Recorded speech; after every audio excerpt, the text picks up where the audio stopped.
Hey everybody, this is David, and today I'm going to be talking about Arrow Season 3, Episode 14, The Return. And there is a lot of returning in this episode. Specifically, we return someplace, we see the return of some characters, and yeah, this is some interesting stuff going on in this episode. What did I think of it? Let's get into some of these storylines and my thought process on some of them. First of all, we see the return of SLADE Wilson. Oliver and Thea also return to the island that Oliver was trapped on for 5 years, supposedly. And Thea and Oliver are training. We see them training, and Oliver thinks, oh, that's the reason why Malcolm wanted us to come back here, so I can train you to be a better fighter. But he realizes she's pretty damn good. And when he finds out that SLADE was released from the prison, he realizes there's more to Malcolm's plan than meets the eye. And that is that Merlin wants Oliver to kill again, and for Thea and Oliver to work together. Now, whether you agree with his methods or not, which I'm gonna guess everybody does not agree with Malcolm's methods, it did get them to work together, and damn, they worked pretty good together. You gotta admit that. There were some circumstances where they got out of it by working as a team, and they did a pretty good job. You gotta admit that.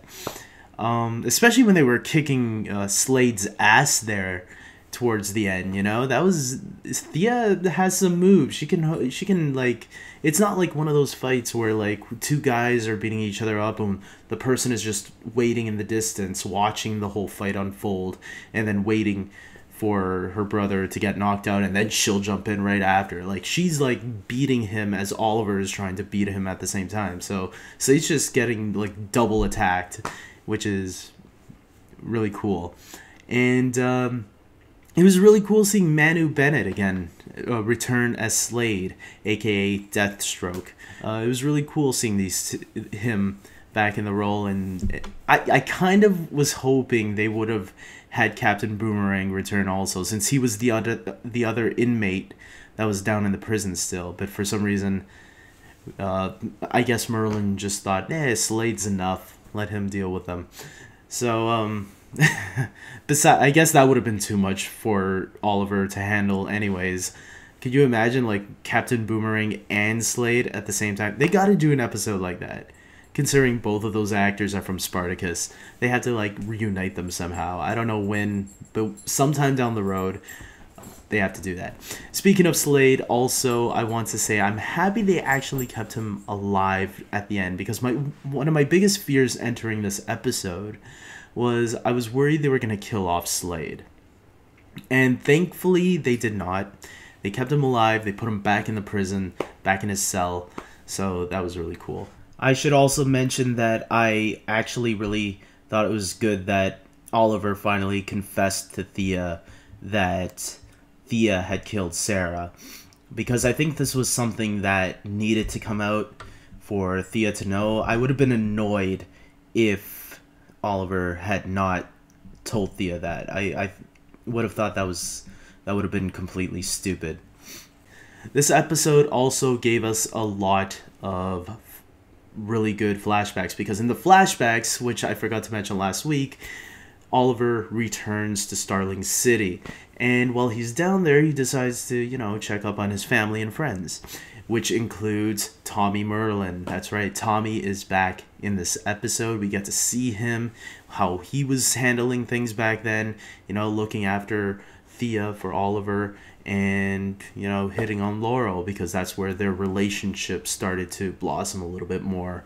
Because as we know, when Oliver gets back, Laurel and Tommy are both already in a relationship, because they thought, Oliver was dead, so they didn't know he was still alive. But since he was gone, we gotta move on. And that's what Tommy did with Laurel.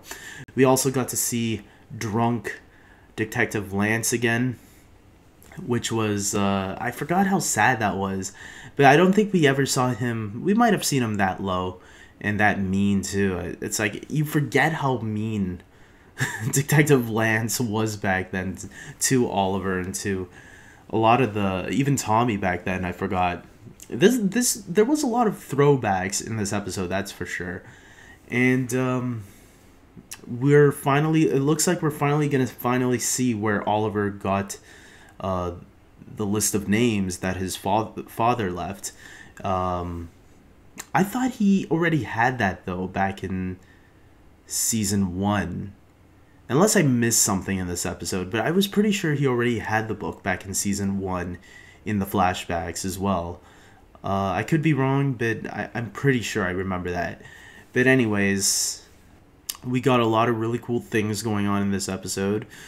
It was fun seeing SLADE and all that stuff. It was fun seeing the flashbacks in this episode, seeing some throwbacks to season 1, giving some winks to the camera. Like, there was the whole joke about, oh, do you think wearing a hood and some mask paint would actually hide your identity? I thought that was pretty clever. And yeah, it was just a fun episode all around. It wasn't the best one, but I was expecting this one to be better. I feel like we didn't get enough SLADE. I felt this was more focused on the flashbacks, and maybe that's why I was kind of not let down, but kind of underwhelmed by the episode. I was hoping for more SLADE in there, and even though we got, you know, a good amount of him, I was hoping for more. And this just felt like a training exercise for Oliver, which I hope if we see the return of SLADE, we get a little bit more of him next time, and in a more important role, not just someone who's there to cause a little havoc under the other guy who's actually in control. You know, I don't want SLADE to be in control of anyone or being the bait from anybody. I want him to be the one calling the shots without anybody manipulating the situation. I was also hoping for Mora. I have to say that. You know, I knew Tommy was coming back because I read somewhere last week that he was returning.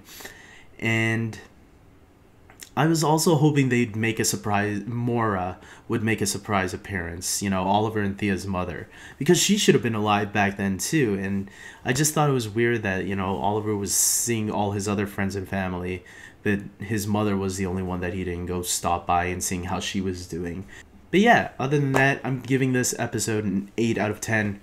Enjoyed it, and I believe we have one more episode next week, so I'm looking forward to that. So, okay, until next week. Take care.